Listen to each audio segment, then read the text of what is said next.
नमस्कार, जनता टीवी देख रहे हैं आप और मैं हूं आपके साथ रितेश कुमार गौतम। और बुलेटिन का आगाज करेंगे एक बड़ी जानकारी के साथ। ब्रेकिंग न्यूज से आपको रूबरू करा दें। राज्यपाल से मिले हैं मंत्री सुरेश खन्ना। वित्त मंत्री ने मुलाकात की है राजभवन में। राज्यपाल आनंदीबेन पटेल से हुई है मुलाकात और कई मुद्दों पर इस दौरान दोनों के बीच मंथन किया गया। तो ये बड़ी जानकारी, अहम खबर आपको लखनऊ से बता रहे हैं, जहां पर वित्त मंत्री सुरेश खन्ना ने प्रदेश के राज्यपाल आनंदीबेन पटेल से मुलाकात की और इस दौरान इस मुलाकात में बताया जा रहा है कई अहम मुद्दों को लेकर मंथन भी किया गया है। लखनऊ से बड़ी जानकारी आपको बता रहे हैं, जहां पर वित्त मंत्री ने मुलाकात की है राज्यपाल से। तस्वीर आपको दिखा रहे हैं इस मुलाकात की, भेंट की। और जानकारी के अनुसार कई मुद्दों को लेकर इस दौरान दोनों के बीच चर्चा भी हुई है। राजभवन में दरअसल ये मुलाकात हुई है राज्यपाल आनंदीबेन पटेल और वित्त मंत्री सुरेश खन्ना की। कई मुद्दों पर राज्यपाल के साथ मंथन किया है वित्त मंत्री। और इस तस्वीर को देखिए जो मुलाकात की सामने आई है। कई मुद्दों पर इस दौरान राज्यपाल और वित्त मंत्री सुरेश खन्ना के बीच बातचीत हुई है। राजभवन में आनंदीबेन पटेल से मुलाकात की है वित्त मंत्री सुरेश खन्ना ने।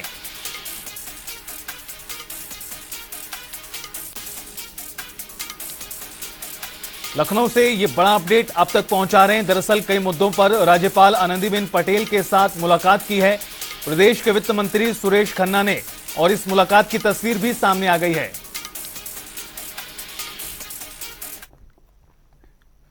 बुलेटिन में आगे बढ़ते हैं, जहां वाराणसी में G20 सम्मेलन के सोमवार को दूसरा दिन है और प्रधानमंत्री नरेंद्र मोदी भी कार्यक्रम में वर्चुअली जुड़े। उन्होंने 20 देशों से आए 200 से ज्यादा विदेशी मेहमानों का स्वागत किया। प्रधानमंत्री ने काशी का ऊर्जा का जिक्र किया और कहा कि मुझे खुशी है कि G20 के विकास का एजेंडा काशी तक भी पहुंच गया है। काशी सदियों से ज्ञान, चर्चा, संस्कृति और अध्यात्म का केंद्र रहा है। काशी की स्पिरिट भारत को टाइमलेस काम करने की ऊर्जा देती है और इसमें भारत की विविध विरासत का सार है। यह देश के सभी हिस्सों के लोगों के लिए कन्वर्जन पॉइंट की तरह से काम करता है। मैं काशी का सांसद हूं इसलिए ऐसा नहीं कह रहा, बल्कि काशी की गंगा आरती सारनाथ प्रेरित करती है। प्रधानमंत्री नरेंद्र मोदी ने आगे कहा कि दुनिया के सबसे प्राचीन जिंदा शहर वाराणसी डेमोक्रेसी का जन्मदाता है। काशी ज्ञान का केंद्र है। डिस्कशन, डिबेट, कल्चर और आध्यात्मिकता सब कुछ यहां सैकड़ों सालों से है।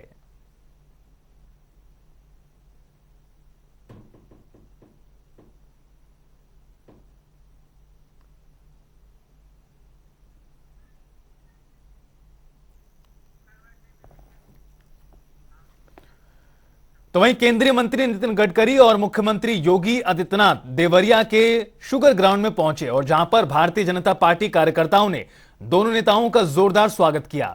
गडकरी ने कार्यक्रम में लोगों को संबोधित किया और 6,215 करोड़ से अधिक की लागत से 5 राष्ट्रीय राजमार्ग परियोजनाओं का शिलान्यास भी किया गया।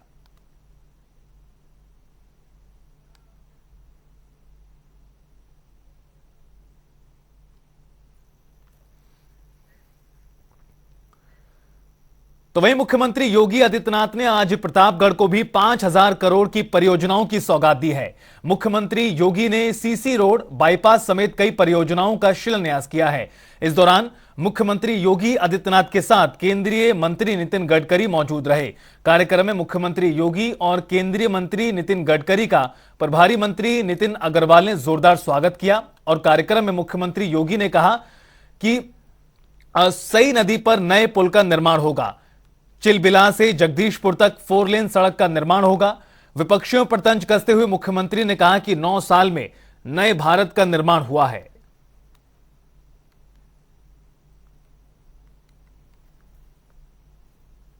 को समाप्त करते हुए रामलला अपने स्वयं के मंदिर में विराजमान होंगे, भव्य मंदिर में विराजमान होंगे।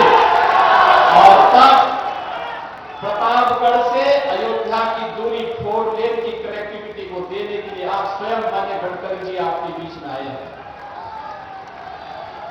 और उसके अगले वर्ष 2025 में प्रयागराज में भव्य और दिव्य कुंभ होगा।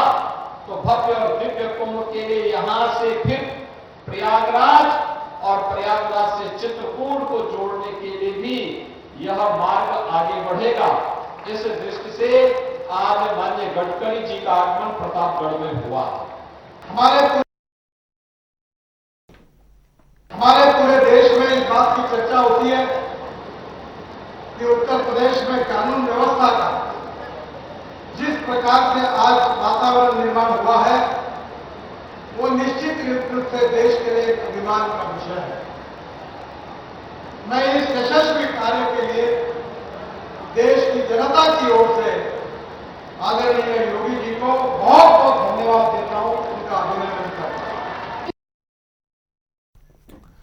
तो वहीं 2 दिवसीय वाराणसी दौरे के दूसरे दिन मुख्यमंत्री योगी आदित्यनाथ ने सोमवार सुबह श्री काशी विश्वनाथ मंदिर और काशी के कोतवाल काल भैरव मंदिर में विधिवत दर्शन पूजन किया। काशी विश्वनाथ का जलाभिषेक कर प्रदेशवासियों और जगत कल्याण की कामना की। इस दौरान श्रम एवं सेवा योजन मंत्री अनिल राजभर सहित अन्य लोग भी मौजूद रहे। मुख्यमंत्री योगी सर्किट हाउस में कानून व्यवस्था और विकास कार्यों की समीक्षा बैठक के बाद वाराणसी से प्रतापगढ़ रवाना हुए।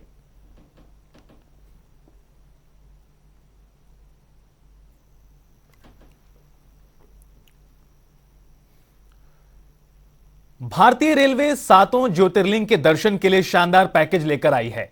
श्रद्धालु जून के महीने में धार्मिक यात्रा पर जाना है तो उनके लिए यह पैकेज बहुत सस्ता और किफायती है। भारतीय रेलवे टूरिज्म ट्रेनों से आपको 7 ज्योतिर्लिंग के दर्शन कराएगा। 9 रातों और 10 दिन के इस टूर पैकेज में भारत गौरव ट्रेन से यात्रा का मौका मिलेगा। यात्रा की शुरुआत यूपी के गोरखपुर स्टेशन से होगी। स्टैंडर्ड क्लास के लिए यात्रियों को पर सीट 3,668 रुपए खर्च करने होंगे, तो वहीं इकोनॉमी क्लास के लिए प्रति व्यक्ति के लिए 1,866 रुपए लगेंगे।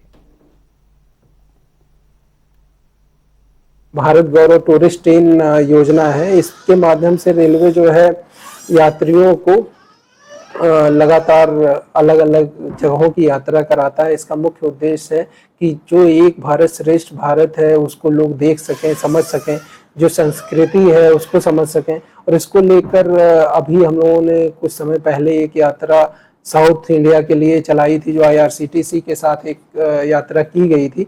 अभी उसी तरह की एक 7 ज्योतिर्लिंग्स की यात्रा प्लान की गई है और ये भारत गौरव ट्रेन के माध्यम से की जाएगी। तो वहीं संगम नगरी प्रयागराज की 2 बेटियों ने शतरंज के खेल में प्रदेश का नाम देश में रोशन किया है। नेपाल में हुए इस चैंपियनशिप में 12 साल की अनुप्रिया ने प्रथम स्थान प्राप्त किया, तो वहीं अंडर 16 में प्रिया ने प्रथम स्थान हासिल किया। हमारे संवाददाता SM आमिर ने दोनों खिलाड़ियों और उनके माता पिता से खास बातचीत की, सुनिए। संगम नगरी प्रयागराज की 2 ऐसी बेटियां हैं जिन्होंने देश का नाम रोशन किया है और सबसे बड़ी बात है कि नेपाल की बेटियों को हराकर प्रयागराज की बेटियों ने नाम रोशन किया है। पहली बेटी है जो कि अनुप्रिया और दूसरी प्रिया।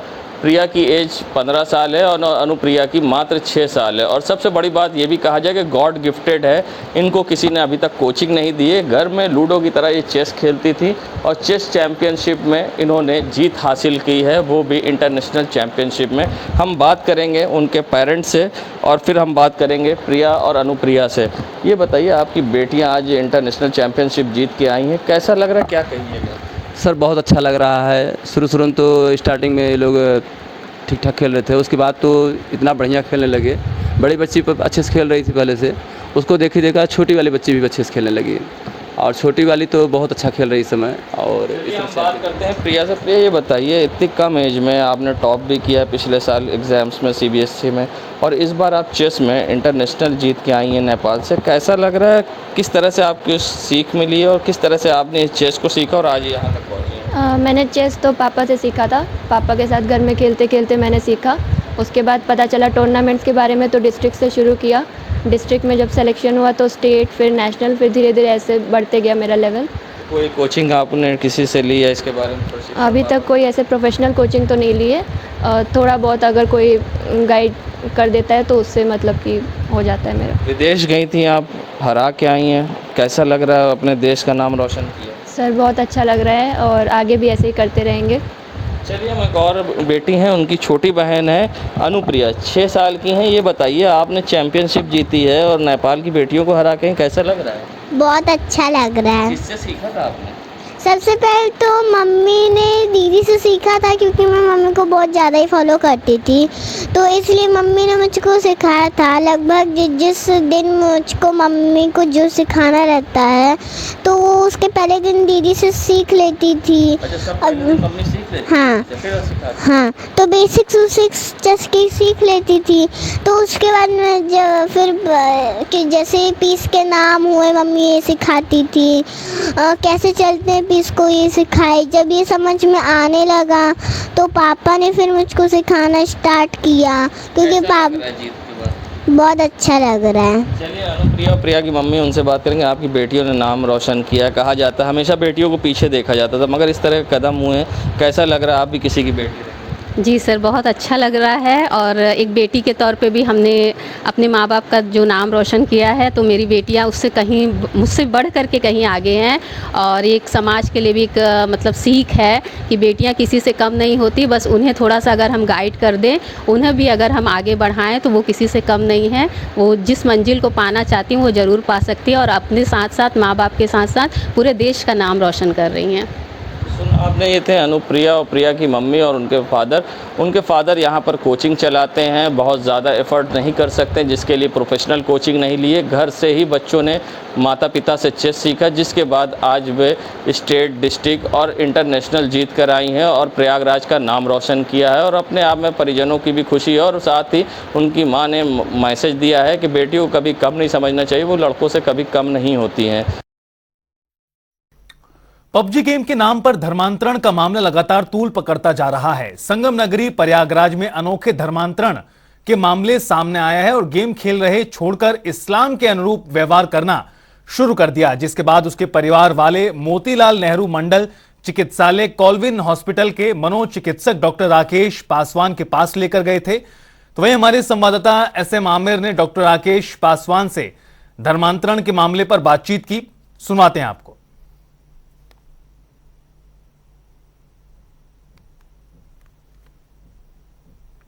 एक बार फिर से संगम नगरी प्रयागराज में धर्मांतरण का मामला गरमाया है और चर्चा तेज है कि 17 वर्षीय एक युवक ने अपनी जनेऊ तोड़ दी और वे नमाज पढ़ने लगा और टोपी लगाने लगा।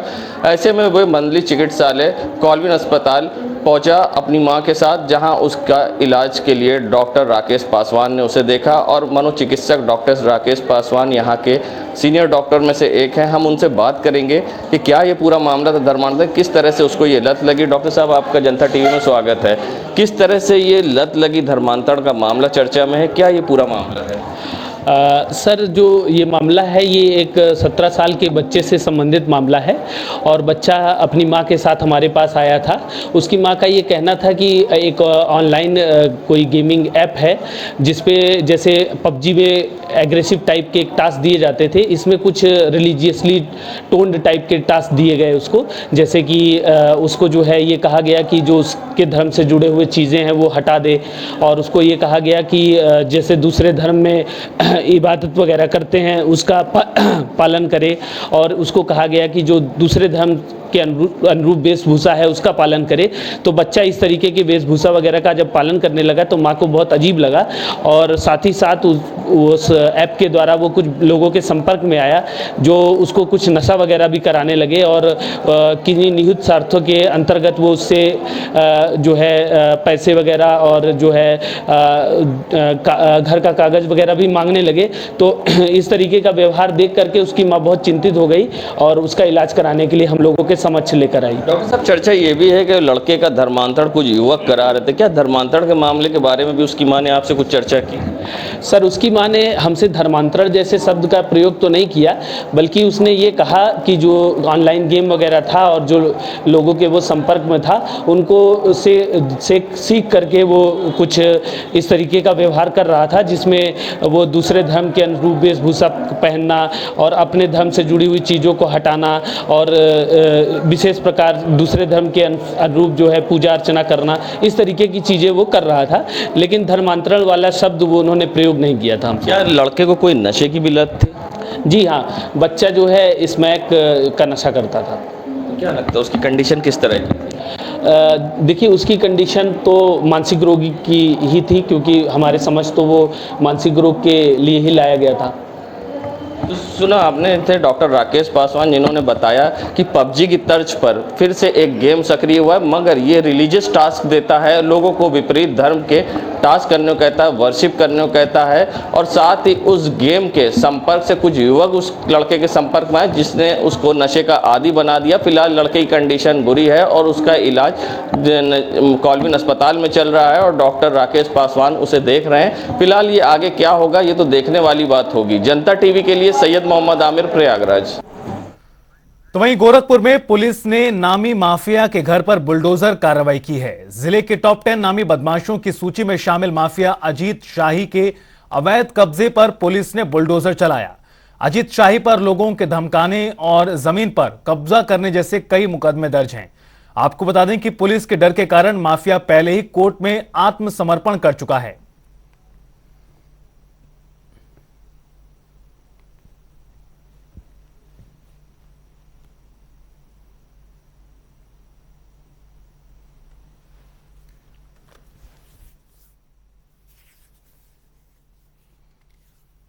कार्रवाई की जा रही है और किसकी जमीन है और किसके द्वारा कब्जा किया गया है, तो क्या है? जनपद गोरखपुर के चिन्हित माफिया एवं टॉप 10 अपराधी अजीत शाही, जो अपने आप को अजीत वीर विक्रम सिंह भी कहते हैं, उनके द्वारा यहाँ पे नगर निगम की करीबन 25 डिसमिल जमीन है, उस पर कई वर्षों से काबिज थे। जब इनकी प्रॉपर्टी खंगाली गई तो उनसे पता चला कि ये जमीन इन्होंने कब्जा रखी है। नगर निगम से पत्राचार पर नगर निगम को ज्ञात हुआ ये उनकी 25 डिसमिल जमीन है, इन्होंने कब्जा कर रखी थी। नगर निगम ने अपने 2 जेसीबी के माध्यम से इस कब्जे को आज हटाया जा रहा है। उनके द्वारा इसमें एक अभियोग भी पंजीकृत कराया जा रहा है। उसके साथ साथ ये करीबन 50-60 करोड़ की जमीन है।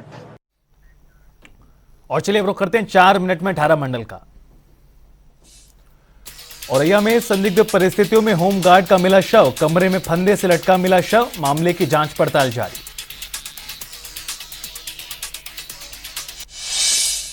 इटावा में आउटसोर्स कर्मचारी को नहीं मिला 1 वर्ष से वेतन, मुख्य चिकित्सा अधिकारी ने दिया वेतन देने का आश्वासन, मामले की जांच चल रही।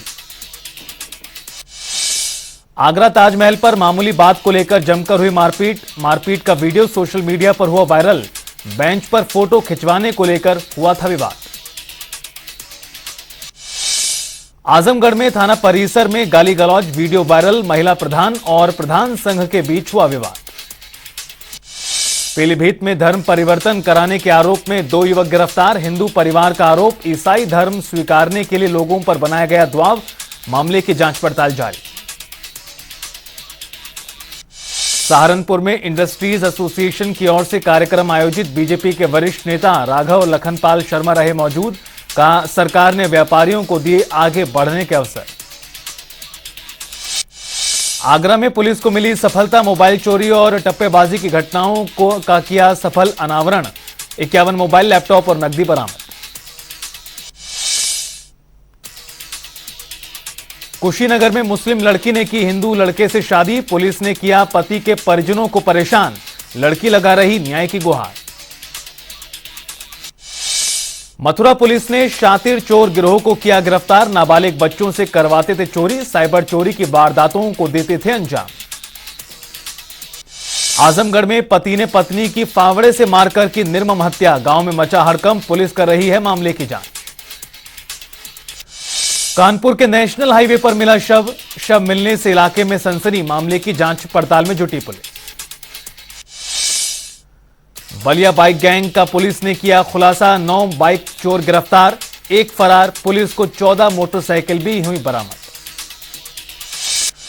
आगरा में खाना बनाते समय गैस सिलेंडर में हुआ लीक, घर में लगी भीषण आग, परिवार में मची भगदड़, हजारों का सामान जलकर राख।